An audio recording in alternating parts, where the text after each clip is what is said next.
ఎవరో పట్టేసుకుంటే పక్కన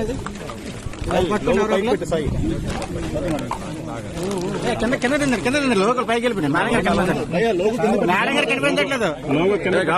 four set మీద పెట్టు, మీరు సైలెంట్ గా నన్ను మాట్లాడకండి. ఫోర్ సెట్ మీద ముందాగా విమర్శలు ప్రతి విమర్శలతో సాగాల్సిన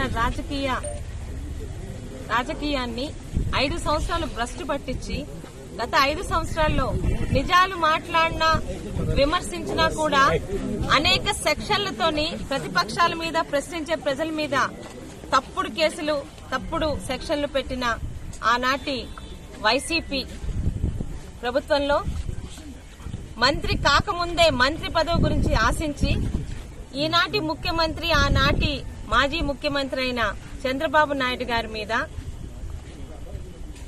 ప్రజా సమస్యల్ని మాట్లాడే అసెంబ్లీ హాల్లో అసెంబ్లీ సాక్షిగా నోటికొచ్చినట్టు నోరు పారేసుకుని చంద్రబాబు నాయుడు గారి మానసిక పరిస్థితి బాలేదు నేనే సర్టిఫై చేస్తానన్న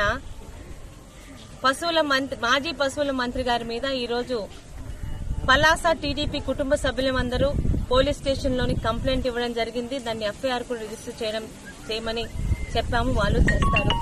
చెప్పేది ఏంటంటే అధికారంలో ఉంటాము కానీ ప్రజల్లోని ఎప్పుడు ఉండాలంటే కొన్ని విలువలతో చూస్తున్న రాజకీయాలు చేయాలి.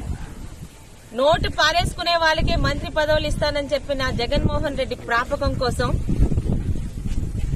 విజనరీగా కీర్తించబడుతున్న చంద్రబాబు నాయుడు గారి మీద ఈయన ఒక డాక్టర్ అట, ఈయన సర్టిఫై చేస్తే చంద్రబాబు నాయుడు గారి మానసిక స్థితి బాలేదంట, ఆయన్ని హాస్పిటల్ కి పంపించి సర్టిఫై చేశాక చంద్రబాబు నాయుడు గారు అసెంబ్లీ హాల్లో రావాలని నోరు పారేసుకున్న అప్పలరాజు గారి మీద మేమందరం కంప్లైంట్ ఇవ్వడం జరిగింది. ఖచ్చితంగా దీన్ని ఎఫ్ఐఆర్ కూడా బుక్ చేస్తారు. లీగల్ గా చట్టపరంగా ఆయన మీద ఎటువంటి యాక్షన్ తీసుకోవాలో చట్టం ప్రొసీడ్ అవుతుందండి.